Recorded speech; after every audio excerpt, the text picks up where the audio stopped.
Alrighty, everyone. So the time is 10:02. Good morning, everyone. Today is July 1st, and welcome to the next installment of the Thirsty for Knowledge Business Law web series. Before the presentation begins, I want to mention a few items. This webinar is being recorded. Registrants will be provided the recording directly using the email provided at registration. The recording will also be published on the Cibolo Economic Development YouTube channel and social media pages. And lastly, if you have any questions for our presenters, please feel free to use the chat box feature during the presentation. With those items out of the way, it is my pleasure to introduce the City of Cibolo's HR Manager, Kristen Hetzel, and Attorney Adelita Cavada with Adelita Cavada Law. Please feel free to take it away. Hi everyone. My name is Adelita Cavada. Thank you, Dustin, for the intro. I'm super excited to be part of this. I've had a lot of fun these last few weeks with Kristen, getting to present these to you guys. And just as a disclaimer, I am an attorney, but any advice I give today is not legal advice. If you have any questions about, anything legally related, please consult an attorney. I'm always available for questions. This does not create an attorney-client relationship if you do ask me a question. So, okay, with that, Kristen. Good morning, everyone. I hope everyone is having a fabulous Thursday. Today, we are going to talk about employee engagement. And it is my suggestion that you reach them or you lose them. So what is employee engagement? Custom Insight defines employee engagement as the extent to which employees feel passionate about their job, are committed to the organization, and put in discretionary efforts into their work. So it really goes beyond just the fun things. It's not activities, games, and events. It's really what's going to drive your performance. So this is how you are pushing your why out to your staff. And the why is, why do we work? Why are we doing things? What is the purpose of our business? Why are we here? And that's how you're going to motivate your employees. That's how you're going to connect to your employees and even connect to your customers. Have you personally seen any difference through the coronavirus? I know there's a lot in the news about people not wanting to work anymore and employers having a very difficult time finding employees. Absolutely. We're having, we have more employees are leaving. So those that did stay through Corona are now having more opportunities to find additional jobs. And so one of the reasons that we want to engage them is we want to keep them. We've also had a harder time finding employees for whatever reason. So we're having a little harder time filling our vacancies. So we want to make sure, as the book says, we get the right people in the right places and the right jobs. We're all headed the right direction and we're rowing in the right direction. And so based on a 2013 employee engagement.com survey, 7 out of 10 of your employees are considered disengaged or actively disengaged. So what does that mean to us in the real world terms? So think about you're on a boat. You have 3 people working really, really hard. They are rowing, they're pushing us in the right direction, they're coming to work, they're doing everything they need to be doing, they're not causing you any trouble, and they are really driving your staff. Or you have 5 people who are just sitting there looking at scenery.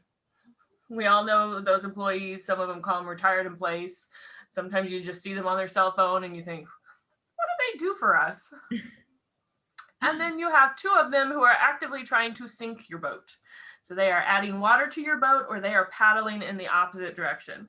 And this is active. So it's not just incompetence. It's not just they can't handle the work. It means they're so unhappy that they are going against your organization.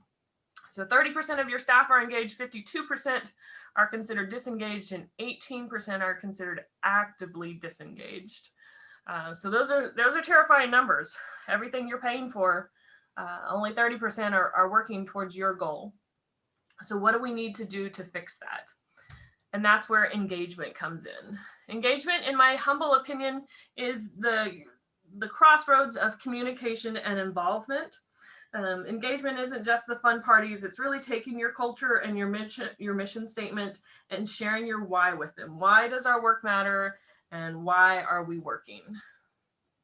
And I think that comes up a lot, I guess, with the generational shifts in workforce, right? So as the next generation comes up, there's always new challenges. And it appears that these younger generations care more about the why. Why are we doing these things? And it has to be more than just we're making money to pay rent, right? So as the world is kind of changing and the world is more global, right? Now we have kids who are, or kids or young adults that are connected to people literally across the globe. And so they have these different perspectives and they have a totally different kind of people to talk to, excuse me, and ask about their experiences where they work, right? And so it's bringing more of a perspective to these individuals who are in these jobs that you're trying to fill and you're trying to keep filled and you're trying to get them to stay engaged and continue to work for you. That's a great point. Okay. Look at you go. And what you just did there is you communicated, and communicating with our staff is so important. Communication is going to help define your culture. Are you wanting a formal communication style? Are you wanting to only give things that get pushed through chain of command? Do you want them to call you Mr. or Mrs. and not by your first name?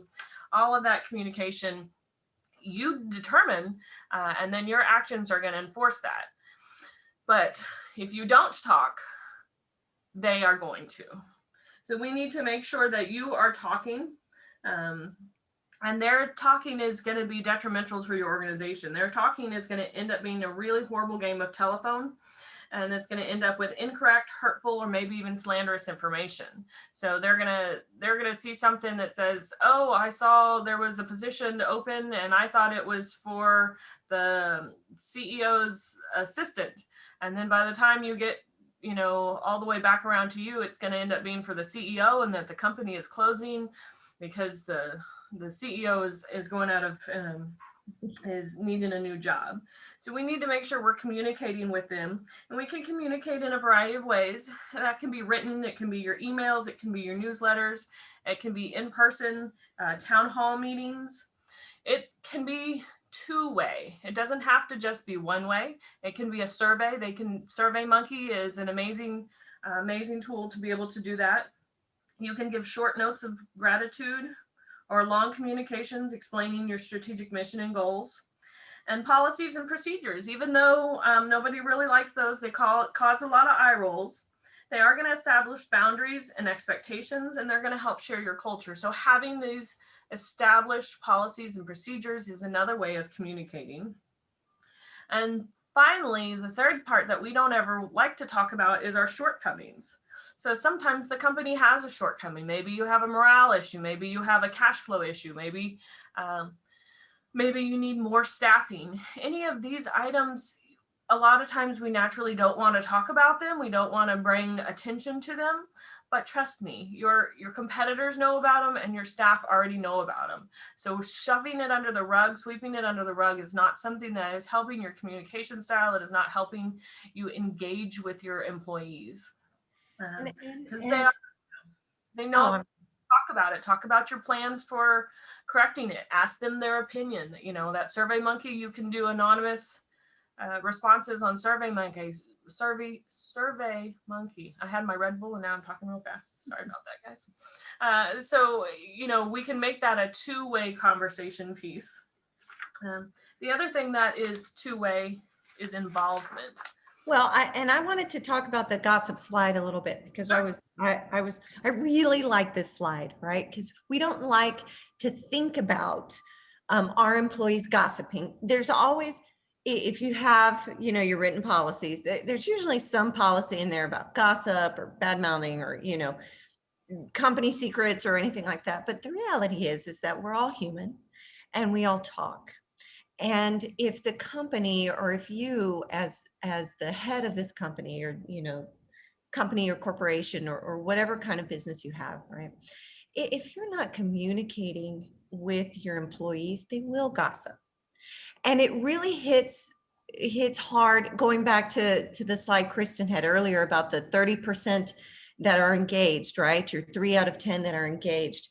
And if there's this culture of gossip, going on behind you, you are going to damage those 30% that are engaged. Those 52% are going to become even more disengaged, and you're going to bump up that actively disengaged to probably higher, right? So they're going to, maybe not call customers back, right? Not pay attention to order details or misprint. If you're a publisher, or if you do t-shirts or something, you're going to have more mistakes because people are upset, and people will talk because we're humans and that's what we do, right? We all talk to each other. So making sure that you stay ahead of gossip, and when you hear gossip going on, you address it immediately, right? You go to the sources, or you have having a large company meeting to call out, I heard this, this rumor, is probably less effective than going to the individual, calling them in, having a private meeting with them and asking them what's going on. Why are you upset? I hear some grumblings, talk to me, let me know what you think, right? And then going back to discussing the company's shortcomings. Humans and the people who work for you, they have a lot of ideas, and they may not always be good ideas or ideas that would work for your company, but there could be ideas, milling about in their brain that you could use that would benefit your company, right? And if we're not talking, and if we don't have that, the culture of being open and allowing people to come and talk, to you about these ideas that they have about something they see that's going wrong, you're really missing out on an opportunity to, one, keep your good employees engaged, have more people engaged, and have some personal investment from your employees into your company. I had and Kristen and I worked for her. We had this boss who always listened to every idea, and I always had tons of ideas, right? I had ideas about training, and I had ideas about, our health initiatives. I always had ideas, and she always listened. Now, she didn't always say yes, but a lot of times the answer was, go for it, try it, see what happens, right? And I, to this day, a decade later, really admire her, and I try to use the communications and her management style, myself. So, but back to Kristen. No, you're doing awesome. That boss was also great at getting us involved. Yes, she was. Switched up the teams sometimes, had us meet new people, had us work outside our comfort zone sometimes. It educated us. It provided us an opportunity to see how things were on the other side of the table, and so she was truly amazing. But part of that involvement and part of that engagement is the two-way interaction, and I have 4 ways that I utilize that. So the first one is charity. Charity is any type of organization that you're gonna go and you're gonna volunteer y'all's time or your efforts for. One of the great examples would be the food bank, New Braunfels. If your local has a great food bank, St. Antonio and New Braunfels, and they do team building activities. So you can go and sort the cans and sort the food for them. And you can just do it in small chunks and do it for a few hours. And so that way you're not missing a whole bunch of work. This is providing two easy identifiable benefits for your company. Besides getting your name out there and helping a great charity, you're putting your mission and your purpose out there. So if you have a charity base, or if y'all have a caring aspect or arm of the organization or of the culture, then you're putting that out there to your employees and telling them how important it is. You're also spending time together outside of work setting, but still in a professional setting, on the clock, getting paid. So they're more likely to want to engage in the activities. but they're getting a chance to meet people as people. So maybe they're standing right next to the CEO and they're both sorting cans, and then they start talking. And that's when they may feel more comfortable to provide these ideas. Because if the CEO is somebody you only see from afar, now you're seeing them as a human being and you're getting more opportunities to engage with them. So charity is always a great, easy one to find. There's always an organization that is wanting and willing your organization to come help. Obviously, Habitat for Humanity is a big one during the holidays, the Elf Louise projects. There's just about a charity for anything that you can find that will help, that will let your team come and volunteer for. So I did want to hit on a point Kristen made about having being accessible to your employees or being accessible to the people on top.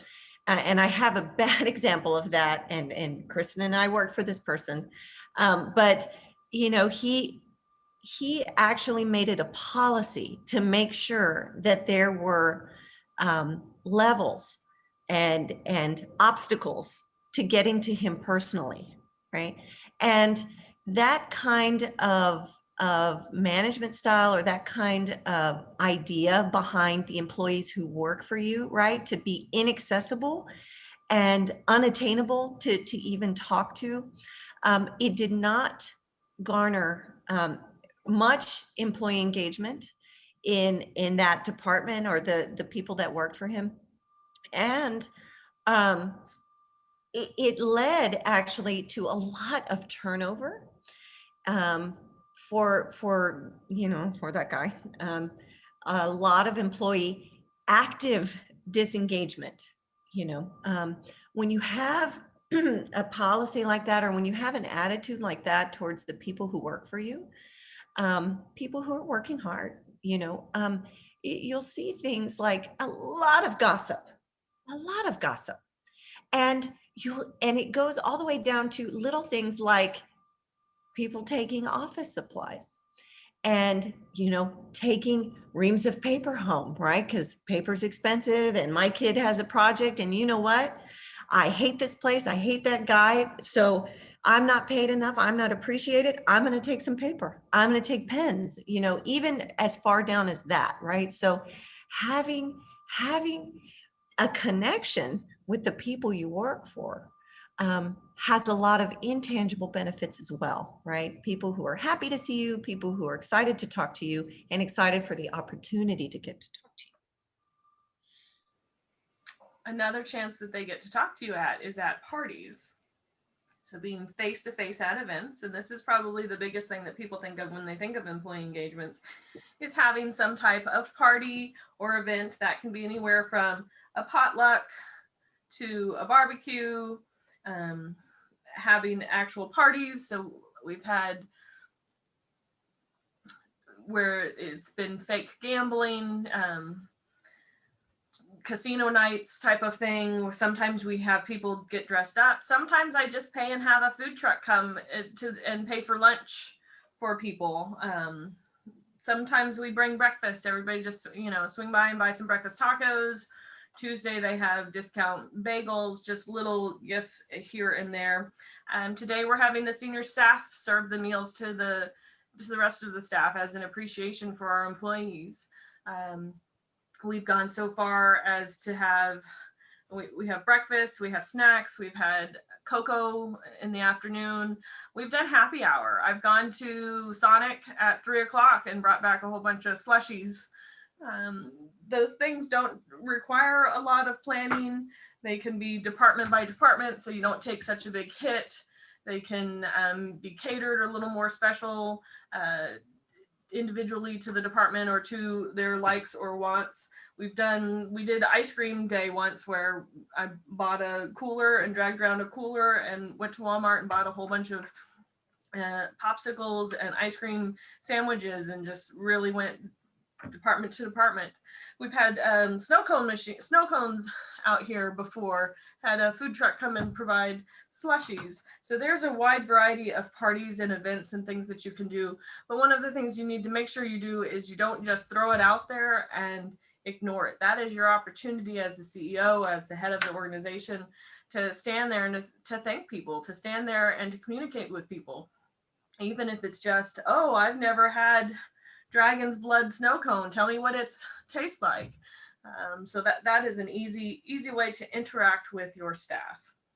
And back in, I think it was a policy, or it was expected in the 50s and 60s and 70s, even into the 80s, where companies would have an annual company picnic, right? And those were also the decades where you had employees working their entire career, for you, right? So using ideas, from the past, I think the 90s, and then of course now, that idea really has fallen away, and companies aren't doing that anymore. There might be a Christmas party, but doing something, company-wide, bringing everybody together to just enjoy the day is an idea that's kind of fallen off the radar, but it's a good idea, and the stuff that Kristen has done and brought to the city of Cibolo has been pretty popular, and it creates connections between people, right? That they take back to work. One of the other things we do here is gifts. So gifts have a more one-way focus. So it's me just giving out things. Got to keep in mind, certain gifts fall under fringe benefits for IRS. So we don't hand out any type of gift certificates or any cash or cash equivalent that we would have to tax them on that. So we definitely don't want to only give them half a gift. We do a lot of things with our company logo, so I call that logo love. And we want to make sure that they are advertising there for us while they're just wandering around. If they're wearing a t-shirt, maybe it gives them a shirt to wear for casual day. Maybe it gives them a little different opportunity. We did polo shirts one year for the office staff. We do t-shirts every year. I get a new hat every year, just because especially the guys working outside are going to go through those pretty fast. And then we did themed things. So I made it educational. So this was June, so it was heat awareness. So I gave away fanny packs that had sunglasses and bottles of water and educational information about from OSHA about heat awareness and sunblock and those cooling rags and stuff. So it can be tied to a season. It can be tied to a theme. It can just be logo love. Or it can just be little trinkets here and there. So maybe you found keychains that you want to give to everybody. Maybe you just want to give them little cookies and little treats to eat on their own. We do Christmas mugs and stuff. Tons of things that you can give to them. Those can be purchased at different times. There's tons of sales constantly when you're ordering things online, so you can buy them and save them. Something you can also give to new employees during orientation to help welcome them to the organization. And the logo love, it's a connection then that your employee has to your company. A t-shirt is a small thing, a ball cap is a small thing, but people love those things, right?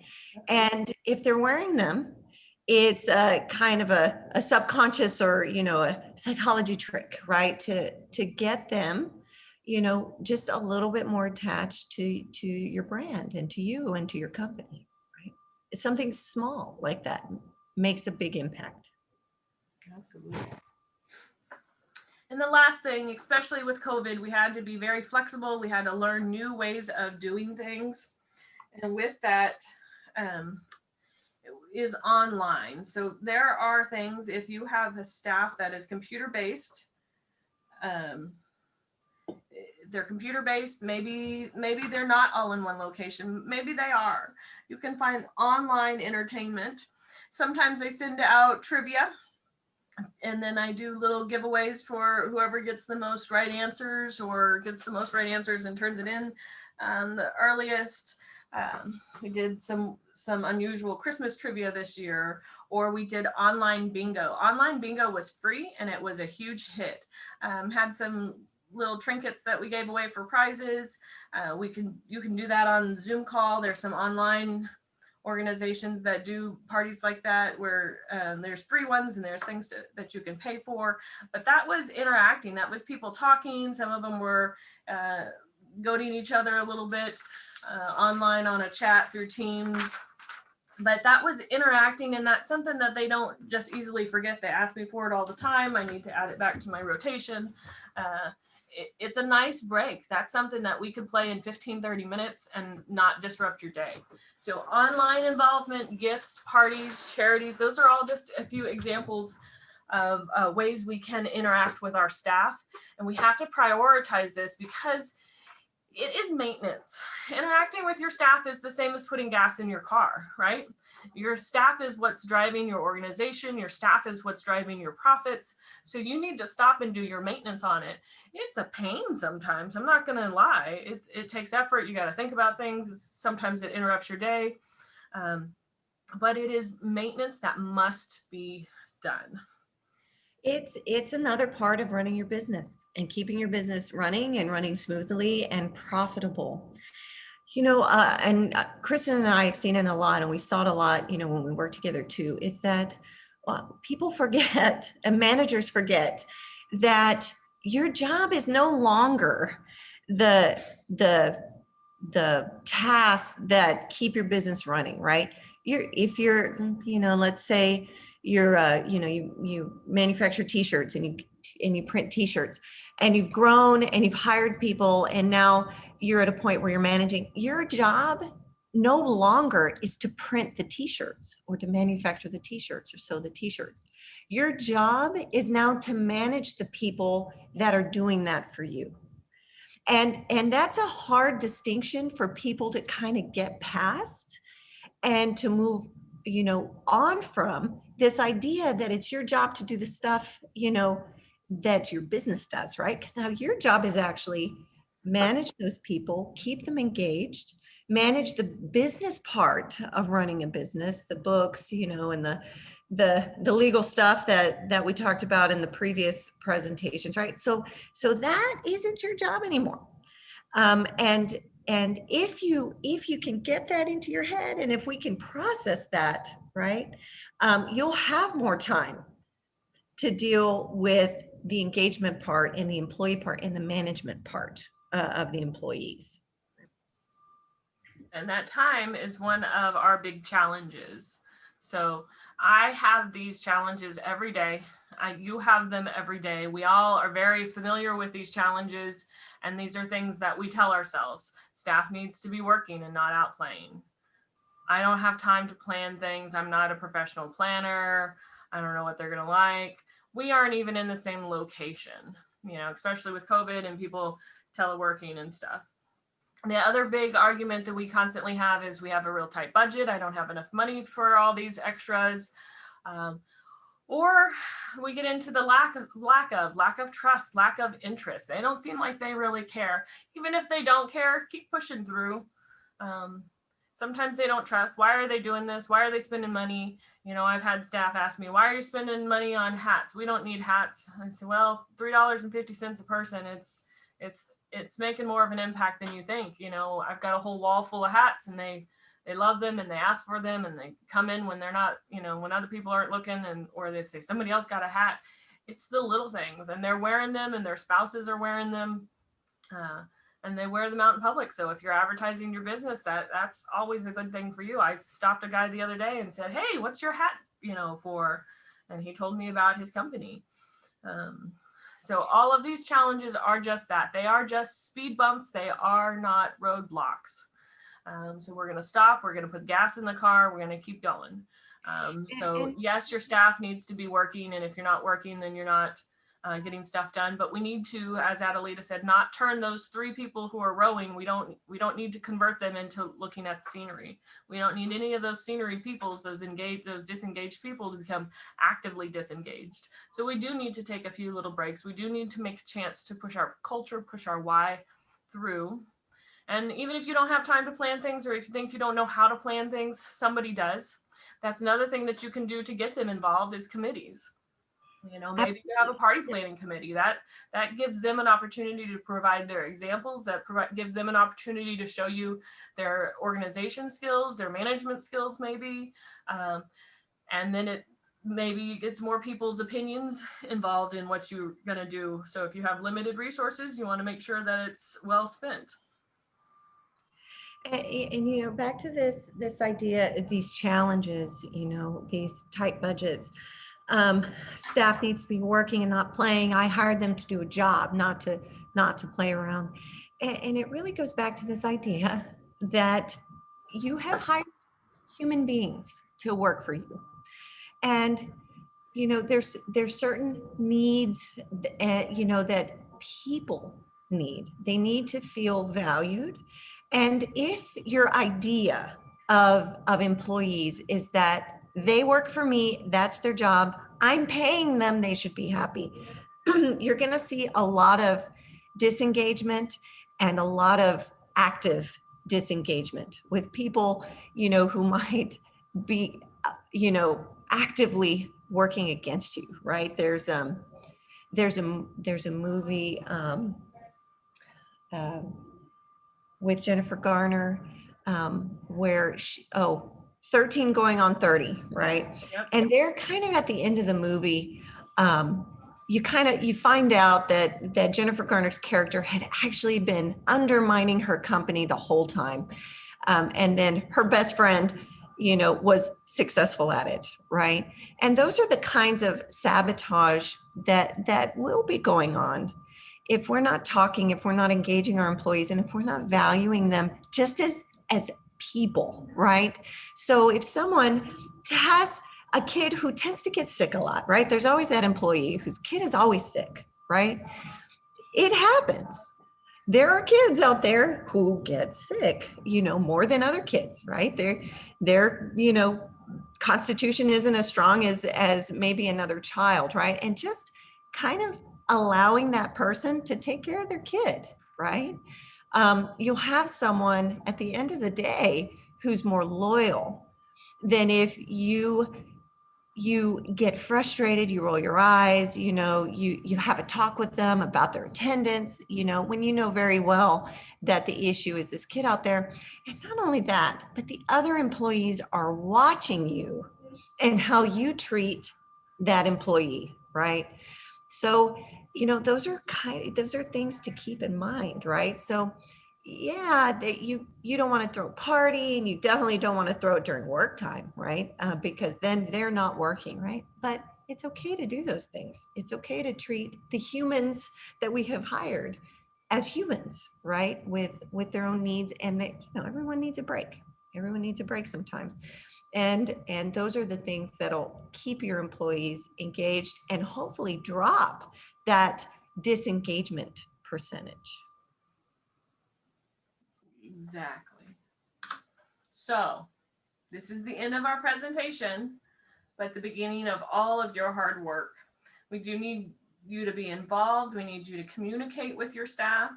We need to have that two-way communication.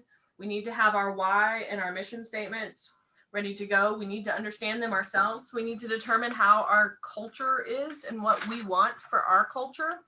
And then we do need to take the time to have that involvement, have that interaction with our staff. As always, thank you so much for listening. Oh, I'm sorry. Feel free to send me any questions. I have tons of examples or ideas of parties or cheap parties or ways to make things work. I'm pretty creative when I want to be, so I will happily sit down and have a conversation with you about you and your staff if that would help you. And I did want to make a point before we close is that if you're in your company or your workforce, if you find yourself in that position where you do have a high rate of disengagement, of apathy towards you or your company, it's never too late to start turning that ship, right?